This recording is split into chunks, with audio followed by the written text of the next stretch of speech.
سلام ګرانو دوستانو، ستړي مشئ.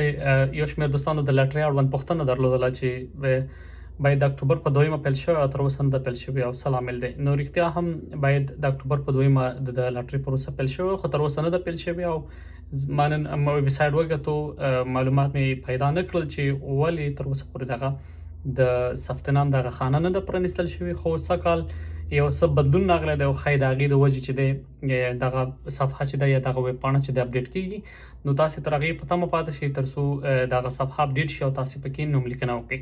سږ د نوملیکنې لپاره شرط چې دی $1 دی. تاسې کولی شئ په $1 باندې چې دی امریکایي ویزا ترلاسه کړئ او خپل بخت پکې وازمایئ.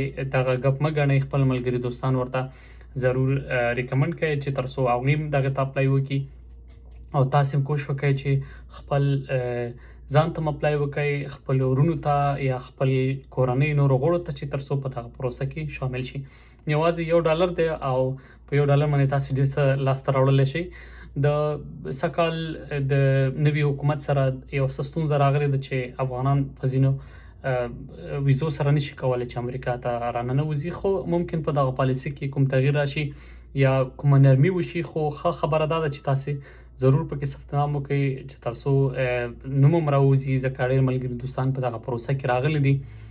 مونږ ترې خبر یو، مونږ سره دي، زموږ نږدې ملګري دوستان دي چې راغلي دي او دلته نو ښه ژوند لري، درسونه وایي، کارونه کوي او خپل محنت کوي.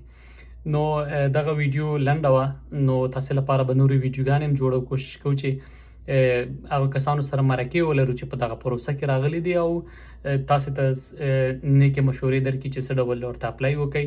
نو تر ټولو مهمه دا ده چې که تاسې اپلای کوله باید یو صفا تصویر وباسئ چې نوی تصویر وي او 600 په 600 کې فکسل باید برابر وي، ځکه زیاتره دوستان چې اپلای وکړي نو ګډه وډه کړي نو بیا حتی هغه ریزلټ چې کله راوځي نو د هغې خپله نتیجه هم نشي کتلی چې زه وګورم چې آیا زه پکې کامیاب شوی یم نه. نو هغه لامل دی چې غلطه نوملیکنه شوي. نو که مو نوملیکنه کوله باید په سمه توګه وکړئ. په سعودي کې چې کوم مسافر دی او نشي کولی چې نوملیکنه وکړي، هغوی دې کمنټ وکړي یا د میسج وکړي تر څو داسې یو مکتب شمېره ورته ورکړمه چې ورسره همکاري وکړي او ځان ته اپلای وکړي. نو تاسې ټولو ته ښه وخت. راتلونکي نورو معلوماتو لپاره موږ سره پاتې شئ. تاسو سره به دقیق معلومات شیر کوو. مننه.